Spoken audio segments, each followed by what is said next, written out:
કેન્દ્રીય જળશક્તિ મંત્રી C R Patil જેમણે નવસારીમાં આહવાન કર્યું સફાઈ કર્મચારીઓનું સન્માન કરવા માટે।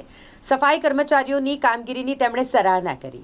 જે શહેરની ગંદકી દૂર કરે છે, શહેરને સ્વચ્છ કરે છે તેવા સફાઈ કર્મચારીઓનું સન્માન કરવું જોઈએ। તેમને ઘરમાં બોલાવી અને તેમને ભેટ સુગાટ આપવી જોઈએ।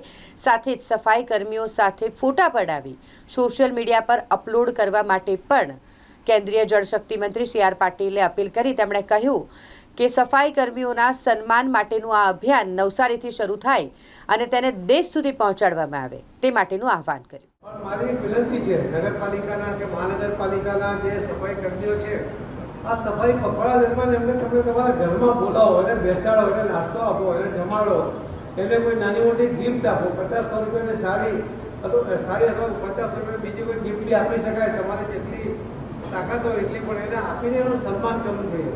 પણ એને દરવાજામાંથી નહીં આપતા, એ કોઈ ભિક્ષુક નથી, એ આપણો સફાઈ કર્મી છે જે આપણે ફેલાવેલી ગંદકીને દૂર કરે છે। એવા વ્યક્તિનું સન્માન થવું જોઈએ। તો તમે બધા કરો અને સન્માન કરીને ફોટો સોશિયલ મીડિયામાં નાખો એવી મારી વિનંતી છે। આ જે ઝુંબેશ ચાલશે તો આખા દેશમાં આપણે લઈ જવી છે, એમાં પણ નવસારી મોડેલ બને એવો મારી આપના સાથે અપેક્ષા છે। એટલા માટે એમાં કંઈક આપ મદદ કરો એવી વિનંતી।